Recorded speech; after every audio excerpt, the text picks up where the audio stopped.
If you're looking for some positive news on the stock market, I've got the good news for you because we are nearing a major buy signal. We're going to be looking at some awesome, unique charts. I'm over here at MAPsignals.com. This is our latest insights piece. But why are we nearing a major buy signal? Well, let's look at the big money index first. Now, you guys know the big money index, that's this yellow line. It is measuring all of the inflows and outflows of the stock market. And when that index is going up, big money is rushing into stocks. You tend to see the market rally really hard. But what's happening right now is it is falling in a straight line. That's because money is rushing out of stocks. Lots of sectors are under a lot of pressure. But you see this horizontal green line right here?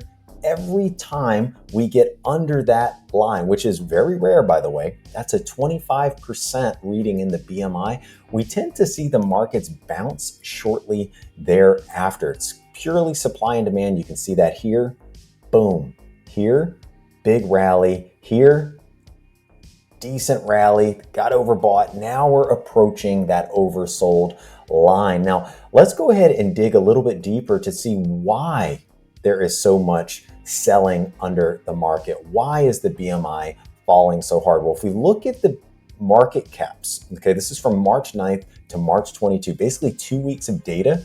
Look at this. 94% of our data in the small cap space was sold. Same thing here, 5 billion to 50 billion market cap, 50 billion to 300 billion market cap, 93% sold. We can say, wait a minute, Luke, the indexes, they're really not moving. So why is there all this selling? Well, if we look at the mega caps, so this is 300 billion market cap or more, only 46% of the market is sold at that market cap. So that's telling you that breadth is very thin, and that is what's holding up the market, okay? Lots of selling under the surface. I do think we have further to go until we get oversold. Now let's look at some of the sectors that are getting hit hardest right now. There's two in particular. One is the financial sector, and I'm sure you guys have seen the news. Banks are under a lot of pressure. We've got a few of them going under. Well, get this, on March 13th, 54% of our institutional universe was sold. That is tremendous, okay? That is one of the reasons why the BMI has been falling in a straight line. Usually sell-offs of that magnitude, they rarely last for a long time. And we're starting to see the same type of data in the real estate sector, right? Because rates are high. People are worried about the commercial real estate sector. Look at all the selling that is happening in this group. There's been almost no buys for a couple of weeks, and that is telling you just how weak breadth is. And whenever there is no buying, the BMI is falling very hard. But let's go ahead and look at some historical data of what tends to happen when the big money index goes oversold.